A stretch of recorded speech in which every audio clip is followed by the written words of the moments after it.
Did you get fit yet today or what? No, I have not. I got some training on the books coming up in a little bit, What's it but going to be? haven't gotten sweaty. Well, I'm going to pull an audible. The last session I did, let me give you the last 2 days. So today is Wednesday. On Monday, I did an impromptu variation of Kelly. I happened to be looking at the CrossFit.com main site and noticed that was up there last week, I believe. And I thought, man, I haven't done that in a long time. But it's been a pretty rainy Nashville summer. So I jumped on the C2 bike and I did a 5-rounder with 1,000 meters on the C2 bike instead of the 400-meter run. And Nice. Let me tell you, that beat the legs up pretty good. It was it was a good one. So that was a good, solid, sustained effort. And then yesterday, I did a lot of work with a friend of mine, tearing out the loft ceiling of an old cinder block shed. Oh, and so interesting. a lot of manual labor with my buddy. So no workout yesterday, but a lot of grunt work. So I'm feeling a little beat up today. So I think today's going to be just a basic lifting day where I'm going to hit some deadlifts, I'm going to hit some overhead presses, and I'm going to call it a day because I'm feeling the last two. It's, small world. I've got 7x1 deadlift on the docket today, and I haven't pulled a single in quite some time. And the variance for my life today will be, as we were chatting about before we clicked on the camera, I'm rolling solo with my 2-year-old girl. And so my hope is that I can bring her into the garage, bring a couple toys and items out there that she'll occupy herself, let me actually warm up, let me pull some deads and whatnot. But that might change rapidly. So we'll see. Fingers crossed, though, I can actually get in a session, and it'll be an entertaining story one way or another, because she's a wonderful and lovely yet disruptive little human being. I keeps it interesting, I'm sure. So okay, shoot. We're already off topic here. We haven't even got to the topic of the day. Yeah. Well, how can you be off topic if we haven't gotten to it? Right? I mean, hey. We're getting philosophical here. Yeah, that's right. You did manual labor yesterday. I did. And then you didn't do the workout. Did you not do the workout because that physical task you thought checked the box? Did you run out of time? Were you just fatigued and tired? What was that? What made that decision? It was A and B. So it took longer than we expected. Surprise. Surprise, surprise. Surprise. So running short on time. And then, it wasn't one of those I was so fatigued that I just couldn't work out, woe is me type of things. But I definitely felt that, the physical activity requirement of the day was fulfilled.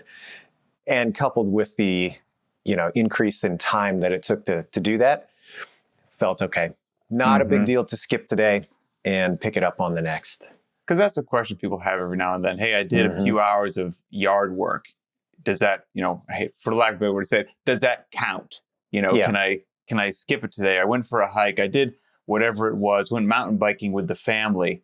Do I have to get in my workout that day? And it's always interesting to see, is that a normal course of action for you? Or is that just Well, I mean, if we were going to play it through and go through some of those examples you just cited, if it was yard work, I would probably have worked out. Yard work, at least much of the yard work I'm doing isn't strenuous enough that I would be like, that counts. A hike, a mountain bike, something like that. If that's a session that I'm out there, doing a significant activity like that, then I probably would not. But it depends on the activity itself. In this case, it was swinging a sledgehammer and trying to salvage some stuff from inside this really sketchy loft and not fall through the floor at the same time. So there's a lot of weird coordinated, awkward lifting. There's a lot of, like I said, swinging a sledgehammer. A lot of trying to clear debris. So it was pretty heavy duty work. It wasn't just pulling weeds or something like that. Yeah, I would say for me, it has to be something pretty darn heavy duty and taxing to get me to skip the workout. I mean, even recently, I remember we had a serious windstorm. Some trees came down on the property that we live on, and I spent a few hours with the chainsaw cutting up some decent sized trees and moving and lugging and like it was some legit grunt work. And I still got in and I worked out. Of course, the workout didn't go great, but I also think that might be that my own mental stuff between the ears where I feel like there's some box that I haven't checked for the day. And even if I get in a so-so workout, I feel better, almost like a mental stress relief, even though my body doesn't need it. My mind almost did. So I think for me personally, I probably work out on those days, even though I would be fine not doing it. And it's probably not from my musculature. It's probably from my mentality. Yeah, I would say fair enough. I will say that if I had to do yesterday over again, I would not have done a full workout, but I would have come into the garage and put 15 minutes on the timer and just spend some time getting a little bit of range of motion back. That would have been good. You know, when you're lifting, doing awkward stuff like that. At the end of the day, you're fatigued and kind of beat up. It would have been nice to come and just do just a little bit of stretching, a little bit of positional work. So if I were to do yesterday over again, would not add a workout to it. I got my dose. But to your point, I think there's some benefit beyond, trying to increase that physical capacity. Okay, well, this brings us to we'll get to the question today. Well, before I get to the question, there's something new that I'm not even sure if you're aware of. You know, we always say at the end of these shows, check the notes, check out the Very Not Random cycles and all that good stuff. Well, now you can just go to verynotRandom.com. You don't have to go to the show notes. Yep, go to verynotRandom.com. You'll see all the body weight and barbell and fun stuff that we can hopefully add to your life. So check that out. Okay, here's today's question from the community. Let's see. This is from Audrey W., who says she's been binging the podcast and enjoying them. So cool. Appreciate that. Says, I would love to hear your thoughts on this. Most of the gyms I have been to, I found that the coaches do not do the programming they set for their members. I feel like that can send a message that they are somehow above or better than us average people. Do you feel like coaches should do the programming they set for the gym? Thanks and have an amazing day. Wow. All right. The old decree on high. You gotta love it. Now, first of all, was it Audrey or Aubrey? Audrey. With a D. Okay, Audrey. Yeah. First of all, I think it's kind of unique that the majority of the gyms she's been to, coaches do not do their programming. It's been my experience, specifically lately. I've been doing a lot of drop-ins this year, been actively trying to get out into my community a little bit more. And from what I've observed, at least locally, there definitely seems to be more people doing their program than not. So that's kind of interesting. I'm curious as to where she's from and where that happens to be the case. I will say, to be point counterpoint, I don't know if it's a mixed bag or depends on who you talk to, because I actually hear a fair amount this comment from people. I mean, not so much for me to say that it's certainly a high percentage, but I wouldn't say that this is an unusual comment that I hear. Yeah, so I think it definitely occurs out there. Oh yeah, not to say that it doesn't. So I guess the straight out the box answer, in my opinion, is that yes, if it's good enough for the gander, it should be good enough for the goose, so to speak. And I do think it sends a pretty strong message if somebody is willing to put something out there as a leader in their community, but then not engage with it personally, at least some of the time. Now, I think the counter to that people bring up almost as a knee jerk is, well, wait a minute. Maybe they have different goals, or maybe they're training for something specifically, which I think can hold some water. Maybe the coach is actively pursuing a more specialized capacity at that point. Maybe they're training for a powerlifting meet or an Olympic lifting meet or something of that nature. Coming up. Sure. Okay. In that case, I get it. Now, what doesn't hold a lot of water for me is the argument that, like, well, they're just fitter, or, well, they're, a little bit more advanced. In that case, I feel like there's less latitude for somebody to really jump out there and feel the need to do their own thing without at least occasionally dabbling with what they're putting out to their members. For a variety of reasons. I think the first thing is that coaches do need to stand by their work. Obviously that's something that members are paying for. They're trusting you with their fitness, and you should stand by that in more than just a good enough on paper type of way. So that's a big deal. And then second, I would say also that, there's more than one way to engage with something. It doesn't mean that you have to do it every single day. But I think a regular touchstone with some of the more key elements of the program gets you not only a better sense of what it looks like to your members, but it'll help to guide your decisions moving forward. I think it's very easy to put something on paper, put a series of things on paper, and expect that they're going to go one way, but without actually doing them, you're not always working from the most informed position. And so it can be shocking to people on an individual level when they come in and do a single class and they say, wow, this timing worked out completely differently than I had thought when I saw it on paper versus when I was actually in the gym. And then as a series, it's like, wow, I was either way more fatigued, or I felt fresher, or I thought I would have enough skill development in this one area. But when I actually did these as a series, it didn't play out quite that way. Mm-hmm. So I do think there's a lot to be gained by getting your feet wet with the thing that you're prescribing, even if it's not every single day, every single session. Mm-hmm. So that's my rant right out the gate. There's two things to this question, right? There's sure. Number one is, in a non-franchise model, everyone's free to do whatever the heck they want to do. So your trainers they don't have to do that. Now, to put myself in her place, would I think it's weird if they did something different? Yes, I would think it's weird. Even though they have that wonderful freedom and option, I'd be like, well, why are you doing different stuff than I'm doing? That doesn't sit well with me. So my gut response is, yes, I would want to see the trainers there doing the same workouts as the coaches and as the clients. Like you said, hey, you got a powerlifting meet. You're going to try to do your first Olympic lifting meet coming up. I get that. That's cool. But that's a rarity. That's a one-off. That's not commonplace. That's not the majority of the people all the time. Most people should be on board the home team for the big win, help builds community, drives everybody forward. The situations that I've, and it'd be interesting if the coaches, like you said a second ago, were doing something different because that's what they felt that they needed, right? Like they were going to do the tough workout that was really getting them fit.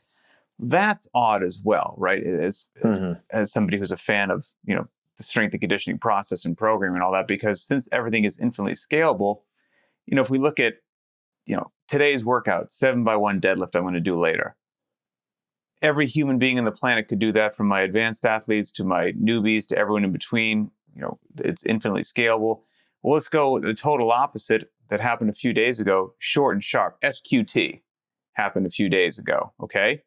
Now, maybe SQT is something that I would say it's an illusion if you're thinking this, that your 7-year CrossFit veteran says, look, I know this 5-minute short and sharp workout, we're not even going below parallel. We're not talking about Fran here. Let's not get crazy. This is gonna smoke the 5 p.m. class, but I've been doing this stuff for a while. I got to get a second session after this. I got to do something different. I got to do it at 405 pounds on the snatcher, whatever it is. Like, I need the real stuff. Where I think you could potentially fall into that trap is, like you said, if it's the one-off sort of a deal. But when you see how that workout ideally fits into the grand scheme of things, then you realize, like, oh, actually, when I take a step back and look at the week, at the next 2 weeks coming up, going short and sharp today was good because of what's coming up tomorrow, what's coming up the next day. That I did that very short and sharp SQT workout on Monday. And then yesterday, as we record this, it's Wednesday. Yesterday, I had a 30-minute AMRAP. There's something wildly different than a short and sharp SQT sort of a deal. So we're getting in this variance of the time domain, so that over the course of the week, you got in plenty of training volume. You got in high intensity days and lower intensity days and moderate intensity days. But if you looked at anything as a one-off, you might be like, well, I'm just going to work out 5 minutes today. And it's like, yes, you are just going to work out 5 minutes today. Take a step back, look at everything that we have going on, and then you go, oh, that piece actually does fit. So I would encourage people to do that. The other thing, which I think might be interesting, I want to put you in somebody's shoes and see how you would react in this situation, to see if I can maybe somehow turn you to saying you would be the person that doesn't do the gym's programming. Okay, I'm ready. Let's say this happens, okay? Okay. You're a trainer, and you have I feel like I know you pretty well. I've done a lot of these episodes. I think I know where you stand on things, what works and what doesn't work. You're a trainer at a gym. That's your full-time occupation. You still think and believe how you think and believe right now. Things have been going great for years. You couldn't be happier, this community. You're like a, round peg in a round hole. Yeah. New owners come in, purchase the gym. And they're like, great news. We're going to throw out the old programming, because that old one workout a day, that's stupid. That we know the way to get everything to clients where we need. We're going heavy every single day. We're going to shove in this, short, sharp Metcon here. We got part A, B, C, and D. And hey, you're not the owner of the gym. You're just a trainer. So start running these classes. And you might be like, well, I don't want to do that. That sounds terrible. Now you've put me in this weird position where I don't want to do the programming that I'm running at the 5 p.m. class. Like, I've heard from trainers who have had that happen to them. And then the clients go, hey, is this what you're doing? And they go, oh, I don't know if I should lie or tell the truth. What would you do in that situation?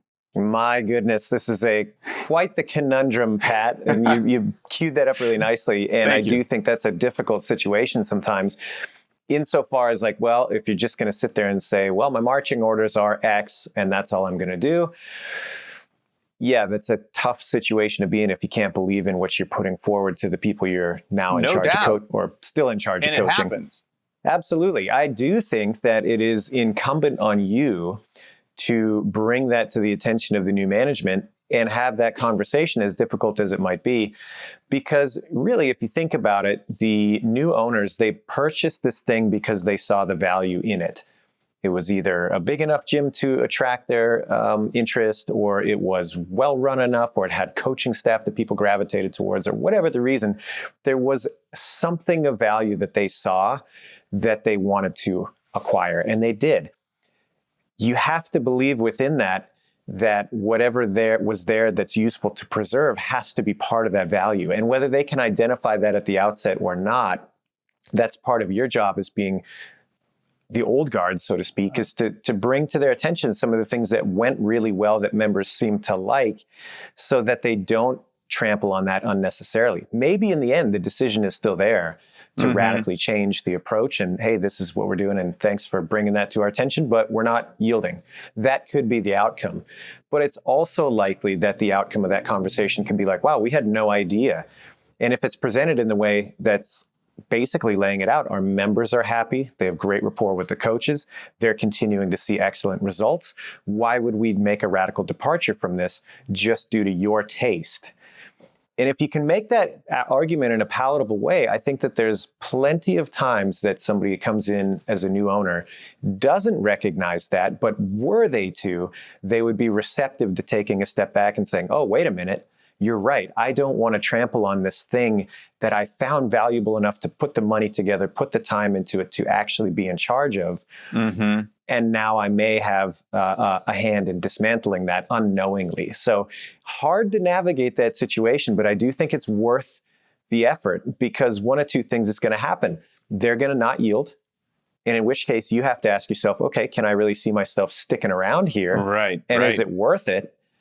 That's a personal question that needs to be answered. Or number two, they're going to be willing to work with you and say, oh, I didn't recognize that. Let's see if we can find some middle ground. And yeah, things are probably going to still change, but maybe not to the degree that it's so drastic, and maybe not to the degree that you feel you have to pursue your own program while you're giving somebody else a different dose. So I think that's one of those, hey, real life comes at you sometimes conversations, and you gotta get in the mix and you gotta say your piece. And so let's run this out. So let's say, and I'll give you my 2 cents either, because I'm actually going through this in real time. I didn't really have an answer prepared, to be quite honest with you. You have this wonderful, articulate, intelligent conversation with the owners, and they say, we appreciate you, we respect you, but, hey, more is better. Don't you know that? More is better, you silly, silly trainer. So we're going to start doing more is better. Appreciate your input. We'll see you here tomorrow to coach the 5 p.m. class.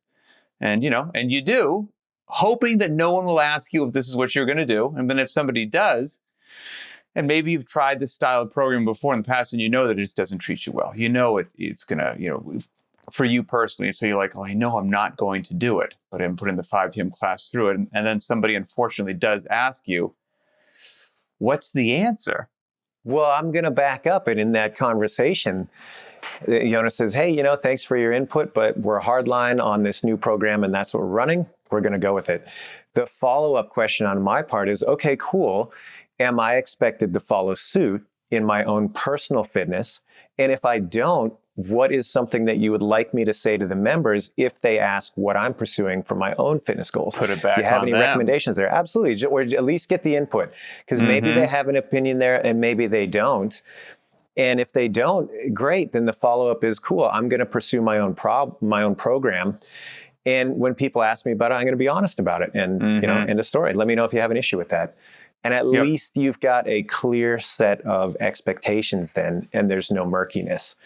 I think where you're going to run into problems is when that's left undefined, and then somebody finds out about it, and they're like, well, wait a minute, how come you're not doing this program? If you can come back to, well, we discussed this, and I was pretty forthcoming, and I feel strongly that I like the program I was running, so I'm going to, and I'm not going to try to hide that from anybody. Everybody agrees, and you walk away, well, then great. You can take it as it comes. Yes, I'm going to land on the same place there. As always, just open, honest, transparent, forthright conversations. Alleviate, they might be stressful in the moment because sometimes there's just tension of competing ideas, but they will alleviate stress in the long run of you not having to live a lie or act like that will be off your table. So yes, have that conversation. And then, I guess my short answer would be that you don't ever want to be lying to the clients.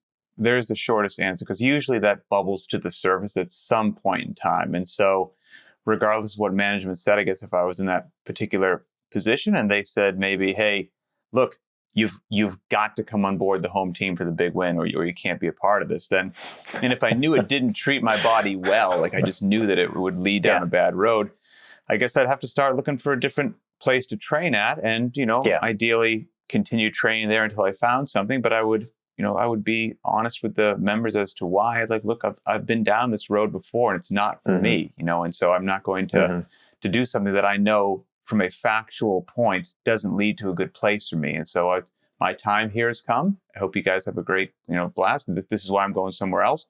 But what I wouldn't want under any circumstances is to not be doing that programming, to have somebody in the 5 p.m. class say, hey, do you do this every day? And to go, yes, I do. And that's a total bold-faced lie. I would rather have the repercussions be like, no, I don't. Trying to work things out with the owners. We're trying to be amicable and we're exchanging ideas. But if you're asking me, no, I don't. And that could be a conversation for a longer time. But tell the truth. The truth will set you free.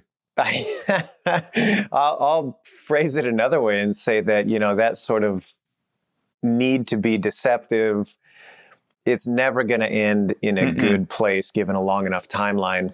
In many, many domains of your life, right? I think you can see that start to bear out where, it's just the thing to kind of keep the peace or whatever, but eventually it's going to fester into something beyond that, and it's going to have a much harder resolution than if you deal with it at the outset. So that I think is really, really critical, is trying to get that out the gate. One other thing that I would say, going back to this conversation with the owners, is, okay, let's go back. They're hardline. They're expecting you to do it as well. You're not really in line with this, but you've got to kind of make do and figure out what is the next step for you. I think in that conversation, I would also have the question of, okay, cool. After moving forward from this, we're all going to get on the same program. We're going to give it a shot. What are the parameters that we're going to judge whether it's successful or not, and under what time frame? So when are we going to come back and evaluate, is this the best thing for our members? Do they engage with it in a positive way? Are they seeing the results that they want? Are they stoked to be there? Are they not getting too beat up? When are we going to answer these questions again after a period of evaluation? And if that's something that clearly hasn't been thought out, okay, well, great. Maybe that's something you, the trainer, can take on and say, look, this is, in my experience, something that's really critical. Every 6 months or whatever it is, we need to really take a critical assessment and see if this was the right call. I'm willing to give it a shot if you guys are willing to take the honest assessment, and at the end of that time frame that we've agreed on, answer if we like it or if we need to modify. If that's something and we're willing to do this in the spirit of collaboration, hey, maybe I'm willing to get on board. But if those types of things are met with a lot of resistance, that might be another indicator that you got to make a decision at that point. No, I like that a lot. So in summary, my short answer is, yeah, I think everybody should be doing the programming. And then if something goes askew or there's a change or whatnot that somebody disagrees with, don't delay, have good, honest, open, positive, transparent discussions, try to reach some common ground, and don't lie. And if you follow those things, you'll at least will have alleviated as much stress as humanly possible. Yep, couldn't agree more. And I would also say for all you trainers out there, if you find yourself in the situation where you're drifting from the program that the general population of the gym is doing and you don't feel particularly engaged to do it, start asking why. Don't just treat it as like this problem that doesn't have any sort of solution or tie into reality. Start taking a look under the hood and asking yourself, why am I less engaged with this? Why am I inclined to want to do something else? Because chances are, if you are, there's plenty of other people that may be in that same dissatisfied position. And maybe there's ways there that you can take what you've learned from that, make it better for the group, and then by extension, make it more compelling for you and other trainers to engage with as well. So lots of room there to kind of pick it apart and make it better. Well, thanks, Audrey. Fantastic question. Really cool question. And hopefully everyone finds this discussion useful. I just have a feeling this will be a fun topic that people have some opinions on. So find this episode on the btwb YouTube channel and post your thoughts, comments, opinions, whatever it happens to be. How would you handle this situation? Have you been in this situation? And maybe I'd be curious, take an informal poll. How common do you think it is? Do you think that most trainers do follow the programming, or there's a fair amount that are doing something different? I'd be curious to hear that as well. So keep the questions coming. Truly appreciate it. Go to variednotrandom.com. Check out the VNR cycles. And for Adrian Bosman, I'm Pat Sherwood, and we'll see you next time.